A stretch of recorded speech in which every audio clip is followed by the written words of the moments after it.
Fala galera, beleza? Professor Gustavo de Biologia, seja muito bem-vinda, seja muito bem-vindo à nossa segunda aula da série Enem 2019. E para você que já assistiu a nossa primeira aula sobre imunização, espero que vocês tenham visto que na descrição do vídeo eu coloquei uma lista de exercícios, um link para você baixar uma lista de exercícios, assim como eu vou fazer para essa aula também. Para cada aula eu vou colocar um link na descrição para você baixar uma lista de exercícios. Então você assiste a aula e cai matando na lista de exercícios para ver se está realmente preparado para encarar aquele assunto no Enem e nos vestibulares. O assunto dessa segunda aula é muito importante. O Enem ele cobra muitas questões sobre doenças. Por isso eu dividi a aula em duas. A primeira aula vamos falar sobre doenças que utilizam, que possuem um artrópode no seu ciclo. Cai sempre isso. E na segunda aula sobre doenças, falaremos daquelas doenças que são propagadas pela falta de saneamento básico e hábitos de higiene. Beleza, galera? Então, para começar essa nossa aula, eu preciso falar dela, a doença de Chagas. Rapaziada, vem comigo. A doença de Chagas, ela é uma doença que possui um protozoário como agente etiológico. Agente o quê? Galera, é o seguinte, para cada doença que a gente for ver e para cada doença que você sempre for estudar, duas informações são as principais. Quem causa e como pega. Quem causa é chamado de agente etiológico da doença, ou agente causador daquela doença. Como pega são as formas de contágio, as formas de transmissão. Essas são as duas informações mais importantes. Porque se você sabe quem causa, você consegue identificar se é um protozoário, se é um vírus, se é uma bactéria, se é um fungo, se é um verme. E se você sabe como pega, além de entender algo sobre o ciclo da doença, você ainda consegue pensar medidas preventivas, medidas profiláticas, que as questões sempre perguntam. Então, para cada uma das doenças, eu vou trazer essas duas informações básicas para você. O agente etiológico da doença de Chagas é um protozoário flagelado chamado de Trypanosoma cruzi. Então, Trypanosoma cruzi é esse protozoáriozinho flagelado que vocês estão observando aqui. Como é que a gente contrai a doença de Chagas? Na verdade, são várias formas, mas a principal, e é por isso que essa doença está aqui, é através desse vetor, que é um inseto hematófago, então se alimenta de sangue, um hemíptero, conhecido popularmente como barbeiro. Então, através das fezes desse carinha aqui, é que as pessoas contraem doença de Chagas. Mas essa não é a única forma de transmissão e é isso que eu quero destacar para você. É óbvio que a forma principal são as fezes. E aí não é a picada, tá, galera? São as fezes do barbeiro. Então o barbeiro ele vai sugar o sangue da pessoa, fazer aquele buraquinho para sugar o seu sangue e ao mesmo tempo vai defecar nessa pessoa próxima e, portanto, aquele buraco. Se esse barbeiro estiver contaminado com tripanossoma, esses protozoários são liberados nas fezes. E aí isso acontece geralmente de madrugada. A pessoa está lá, dormindo, nem entende o que está acontecendo, o barbeiro vem, encontra o rosto desprotegido, que geralmente a pessoa está de roupa, ou lençol, cobertor e tal, e ele encontra o rosto desprotegido, por isso ele é chamado barbeiro, porque geralmente ele vai se alimentar do sangue dessa região, e aí ao mesmo tempo que ele suga o sangue, ele defeca, aí depois ele sai, quando ele vai coçar, a pessoa espalha esse protozoário, vai acabar achando um buraquinho para entrar. Então ele precisa entrar por algum ferimento ou por mucosas, ele não consegue furar a pele que está intacta. Então essa é a forma principal, mas também existe o contágio, a contaminação por ingestão. Pera aí, professor, quem é que vai comer barbeiro, comer protozoário? Claro que não é por vontade própria, mas isso acaba acontecendo no açaí, por exemplo. E, por um descuido, o barbeiro pode acabar sendo moído junto com o açaí, e aí para fazer o suquinho, sai o suquinho de açaí aí, com barbeiro é 5, sem barbeiro é 10. Claro que não, galera. Às vezes a pessoa não vê, assim como caldo de cana, beleza? Faz alguns anos aqui, mas no litoral de Santa Catarina, algumas pessoas apareceram com doença de Chagas e eles foram investigar onde é que elas tinham ido e descobriram que elas tinham contraído através de um caldo de cana, beleza? Foi a melhor época para tomar o caldo de cana porque todo mundo ficou com medo de tomar caldo de cana e aí tava barato pra caramba, eu fiz a festa com caldo de cana. Então não é uma coisa tão comum, mas sim é preciso tomar cuidado. Além disso, existe a contaminação pelo leite materno, caso a mulher ali esteja amamentando, esteja com doença de Chagas, e ainda a transmissão vertical, que é pela placenta. Também existe o risco da questão de transfusão sanguínea, por isso são sempre feitos testes em relação a isso. Mas quais são os sintomas da doença de Chagas? Na verdade, esse protozoário a gente vai entender que um ciclo ele vai se instalar em algumas células e vai cair na corrente sanguínea. Então o Enem ele não é geralmente uma prova muito detalhista no ciclo. Tem que saber a forma de vida e é tripomastigota, mastigota, epimastigota. Não, eu só vou te mostrar rapidamente aqui o ciclo para que vocês consigam entender alguma coisinha. Então a partir do momento que o barbeiro contaminado suga o sangue e defeca no indivíduo, esse tripomastigota, que é essa forminha infectante aqui, ele vai acabar entrando na corrente sanguínea e vai se instalar em algumas células do corpo, macrófagos ou outras células do corpo. Lá ele vai se transformar numa forma amastigota, que vai se reproduzir absurdamente dentro das células. Olha a quantidade de protozoários que existem dentro do corpo da pessoa com isso. Esses amastigotas vão se transformar novamente em tripomastigotas e caem na corrente sanguínea, se espalhando pelo corpo, ou ainda existindo a possibilidade de, ao estar na corrente sanguínea, ser ingerido por um barbeiro, caso o barbeiro se alimente do sangue desse indivíduo. Dessa forma, o barbeiro acaba ficando infectado e esse protozoário que está em tripomastigota, ele vai se transformar numa outra forma, que é a epimastigota, e vai começar a reprodução. Se reproduz dentro do barbeiro e se transforma novamente na forma infectante do ser humano, que é conhecida como tripomastigota. Então repara alguma coisa, o ciclo ele envolve dois hospedeiros, um hospedeiro definitivo, que é o ser humano, e um hospedeiro intermediário, que é o barbeiro, que é o inseto hematófago. E aí ele se reproduz dentro do ser humano e se reproduz dentro do barbeiro, beleza? Mas dentro do ser humano, onde que ele se instala? Ele pode se instalar em alguns órgãos do corpo, além de cair na corrente sanguínea, e o que é bastante perigoso é, na sua fase crônica, esse parasita, esse protozoário pode se instalar no coração. Então, quando a gente observa os sintomas da fase aguda, que é aquele início de infecção, onde o organismo da pessoa vai ter uma resposta imunológica contra aquilo, o pessoal pode ter dores no corpo, vômito, diarreia, náusea, mal-estar. Mas aí o problema é a fase crônica. De repente, geralmente o sintoma desaparece. A pessoa acha, não tem nada de errado aqui, ou não desenvolveu a fase aguda, e aí ele ficou escondidinho. E aí pode ser que quando essa pessoa venha descobrir que está com algum problema, já é tarde demais, porque ela pode ter muitos problemas digestivos e principalmente problemas cardíacos. Olha essa imagem que ela nos mostra um coração normal, de uma pessoa com tamanho normal, e um coração muito aumentado por causa da doença de Chagas, coração chamado coração chagásico. Então é muito preocupante, muito grave essa doença nessa condição de cardiomegalia. Beleza, galera? Então isso é doença de Chagas. Medidas profiláticas preventivas, elas tratam do combate ao barbeiro. Então melhorar as condições de construção, porque o barbeiro ele gosta de ficar em frestinhas de casas construídas de madeira ou pau a pique, então melhorar essas condições de moradia, além do combate direto ao vetor. Beleza? Já que nós não temos uma vacina para a doença de Chagas. A nossa segunda doença também é muito importante, muito, já caiu várias vezes, e é a malária. Galera, a malária também é uma protozoose, então também é um protozoário. Ela é a protozoose que mais mata no mundo. Tem muita gente contaminada com malária, a maior parte no continente africano. E aí o que nós temos para essa malária?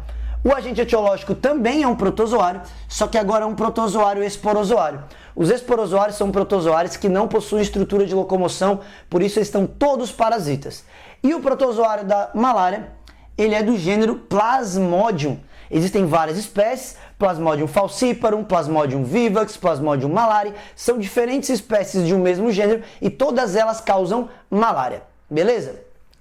Mas a malária também tem um vetor. O agente etiológico causador é um protozoário, mas quem precisa pegar esse protozoário de um indivíduo e passar para outro é esse mosquito, que é conhecido popularmente como mosquito prego. Então repara aí, anota aí, mosquito prego é o vetor da malária. E aí, esse mosquito prego, ele é do gênero Anopheles, portanto não é o Aedes aegypti, famoso vetor de várias outras doenças. Não confunda malária com febre amarela. Febre amarela é uma virose, é vírus. Malária é uma protozoose, beleza? Então, fêmeas hematófagas do mosquito Anopheles, elas é que são responsáveis por pegar o protozoário de um indivíduo e inserir em outro através da picada agora, não das fezes como era da doença de Chagas. Vamos entender rapidinho o ciclo da malária, mas bem rapidinho, não vamos dar muitos detalhes, que é porque o Enem ele quer saber quem causa, como pega e como previne, não muito sobre o ciclo. Então nós temos aqui, quando o mosquito ele pica, ele está contaminado e ele pica, suga o sangue do ser humano, ele vai liberar dentro do organismo humano formas chamadas esporozoítos, que invadem determinadas células do corpo, principalmente as células do fígado, então as células hepáticas. Repara aqui. Aí essas formas de vida se convertem em merozoítos e saem para a corrente sanguínea e se instalam em hemácias, em glóbulos vermelhos. Lá nos glóbulos vermelhos eles começam a se reproduzir absurdamente. Então começa a ter um ciclo dentro das hemácias do nosso corpo.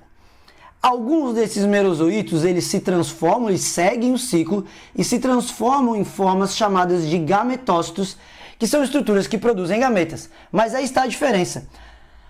Essa forma chamada gametócito é a que vai entrar no mosquito caso esse mosquito sugue o sangue dessa pessoa com malária. Lá dentro do mosquito, essas formas chamadas gametócitos vão produzir gametas. E, obviamente, os gametas fazem uma reprodução sexuada. Portanto, galera, eu quero que vocês se liguem de uma coisa bem importante. Volta para mim aqui agora. Galera, reprodução sexuada ocorre dentro do mosquito.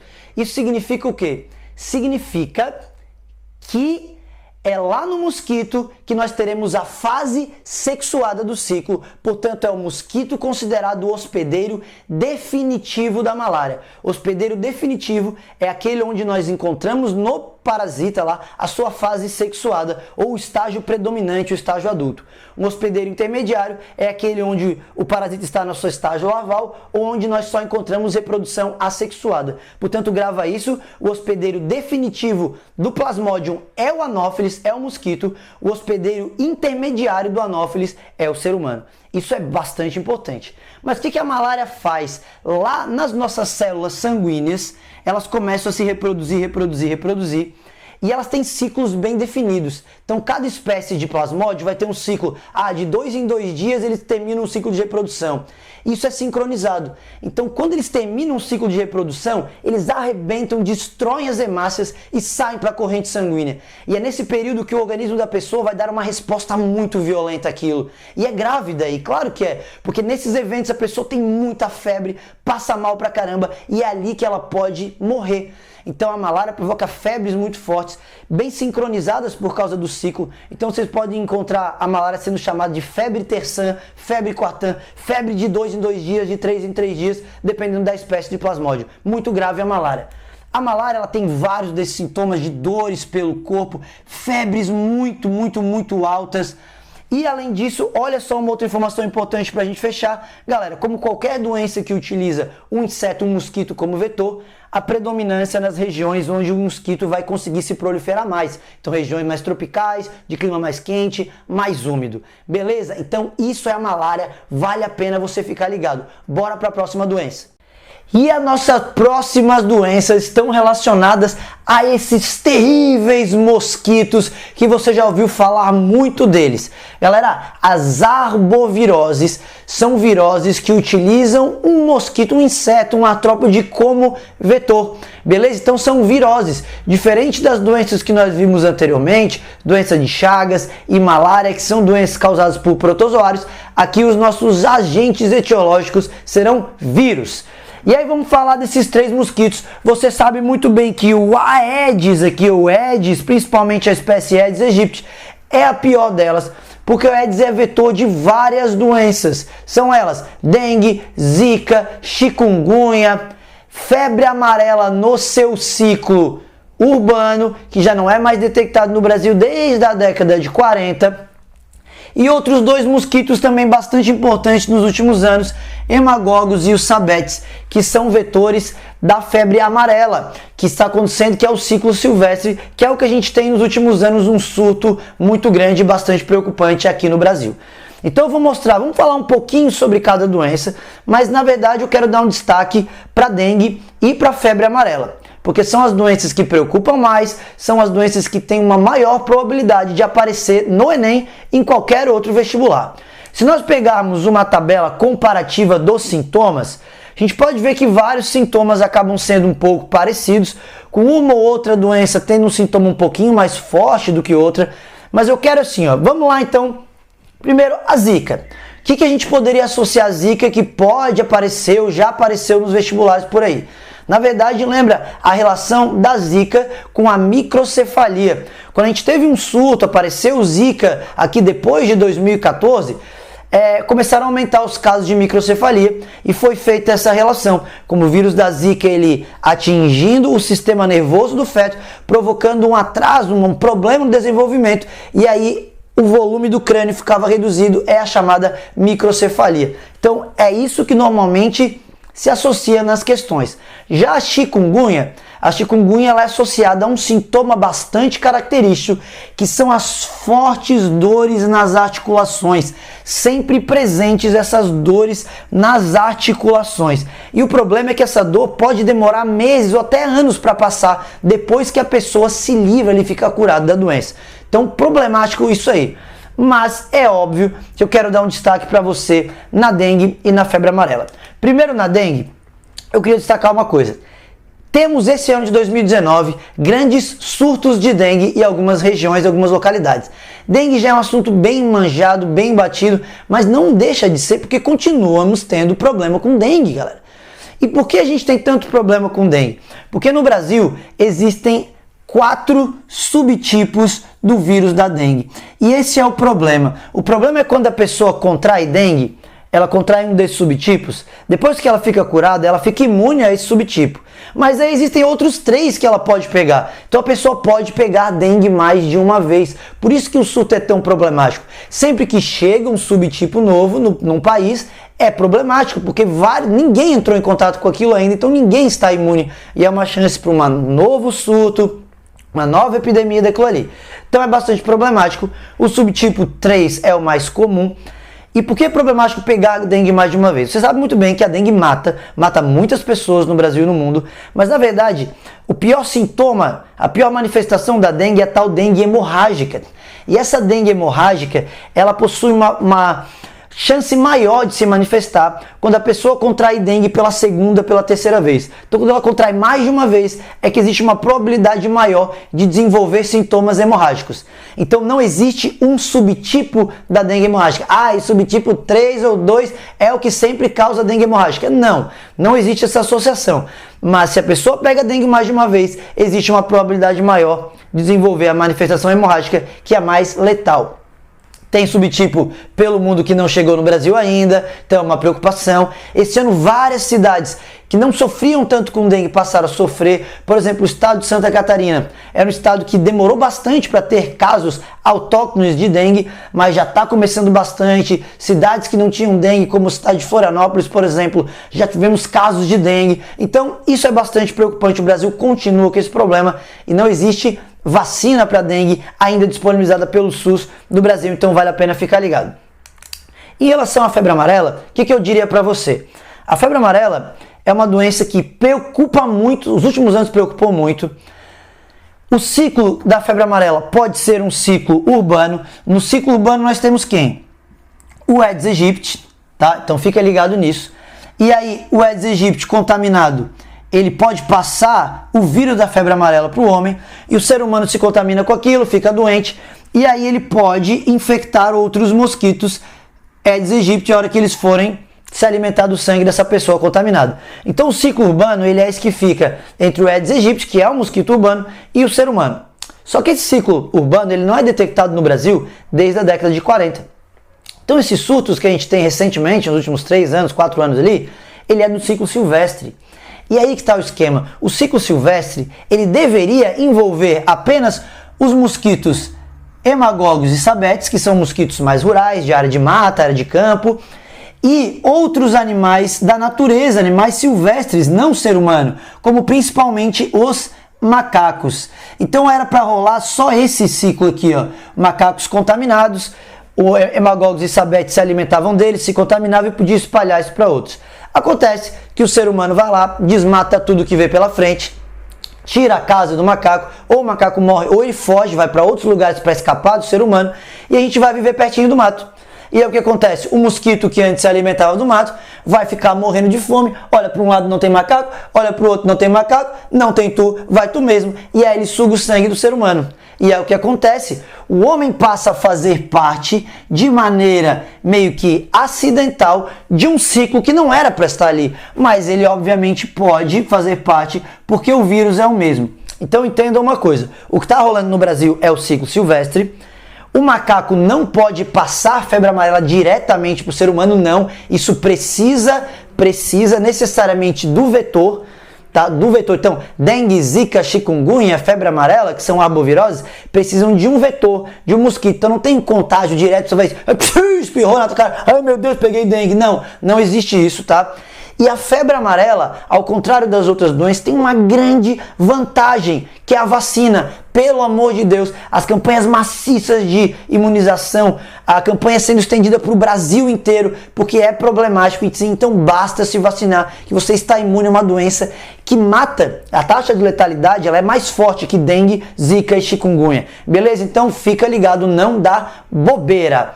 Se eu pudesse dar uma dica para você de mais alguma doença que existe um artrópode que você pode pesquisar antes do Enem, eu daria mais uma dica, anota aí, leishmaniose, tá? Leishmaniose também utiliza um inseto como vetor, é a picada da fêmea, tá? Que é o mosquito palha, chamado popularmente de mosquito, mas na verdade ele não é bem um mosquito, ele é mais parente da mosca hematófaga, que pode transmitir um protozoário flagelado também, chamado leishmania, e depende da espécie da leishmania, pode ser uma leishmaniose tegumentar, que é cutânea, feridas bem feias na pele, ou leishmaniose visceral, que ataca órgãos internos, fígado, baço e pode levar à morte. Beleza? Então, se você quiser também ficar mais atento, dá uma pesquisada em leishmaniose. Beleza, rapaziada? Então, olha só, eu queria te avisar que a nossa próxima aula também é sobre doenças. É uma aula onde eu vou abordar as doenças que se propagam, se espalham por falta de saneamento, falta de higiene, coisa que o Enem é apaixonado em cobrar. Valeu, galera. Lembrando, ó, ali embaixo na descrição vai estar o link para você baixar a lista de exercícios. Então assiste a aula. Se você estiver fazendo a lista de exercícios, me ajuda também. Vai lá, dá o seu joinha, compartilha esse vídeo e depois anota aqui e para me falar se você conseguiu acertar os exercícios. Beleza, rapaziada? Então vamos lá, sangue no olho, que a revisão Enem tá só começando. Valeu, um abraço e até a próxima aula.